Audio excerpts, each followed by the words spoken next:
Bienvenue dans ce premier module. Donc là, dans un premier temps, nous allons parler du profil, qui est donc un passage obligé. Le profil doit se détacher des autres et de la normalité. Sur Tinder, on trouve de tout.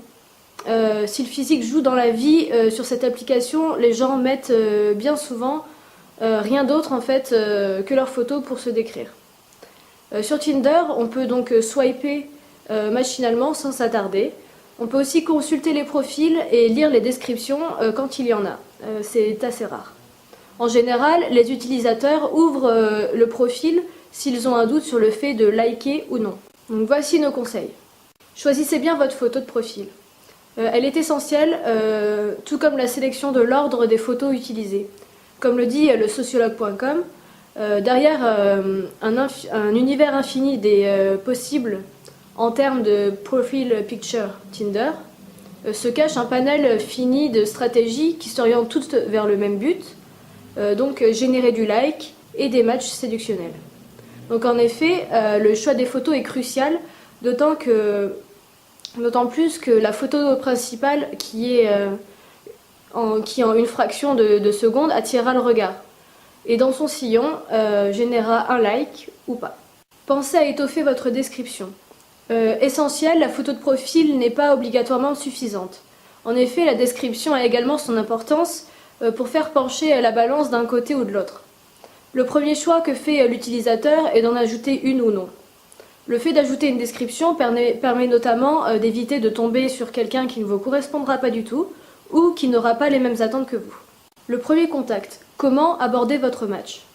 Donc le profil est mis en forme pour générer des matchs, tout en essayant d'être le plus représentatif de la personnalité des uns et des autres. Mais lorsque l'objectif est atteint, est-ce que les personnes parlent directement à leurs affinités mutuelles? Dans la plupart de nos entretiens, les utilisateurs nous ont confié ne pas parler directement à leur match, sauf si le profil les intéressait particulièrement par la description et par le physique de la personne, ou encore selon leur humeur du moment. Soyez originaux. Dans le cas d'une première approche, l'originalité prime. Concernant la fameuse phrase d'accroche qui consiste à entamer la discussion. Donc essayez d'éviter les salut ça va au maximum. Trouvez une phrase décalée, drôle, ou bien avec des informations qui seront trouvées dans la description de la personne si elle en a ajouté une. Soyez originaux, mais pas trop. Donc là maintenant nous allons parler des perles de Tinder.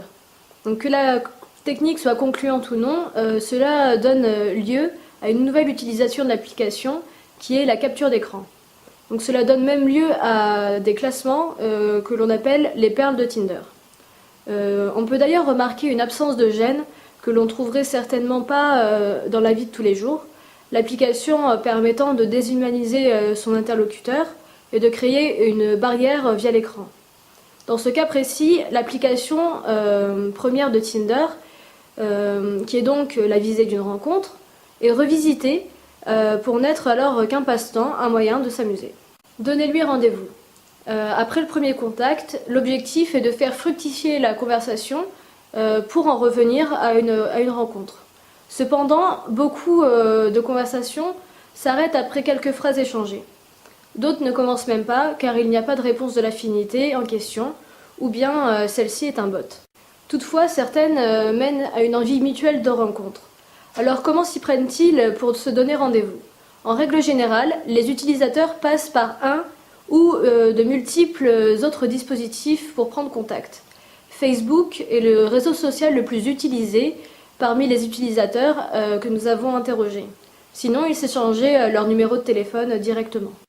La mise en forme de son profil Tinder est, inconsciemment ou non, étudiée pour mettre en avant ses atouts afin de générer des matchs.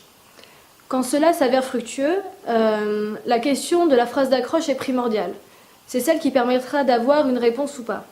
Cependant, tous les utilisateurs n'envisagent pas de la même manière l'application, d'autant qu'il existe différents profils d'utilisateurs. C'est d'ailleurs ce que nous allons voir dans le prochain module que l'on vous invite à regarder.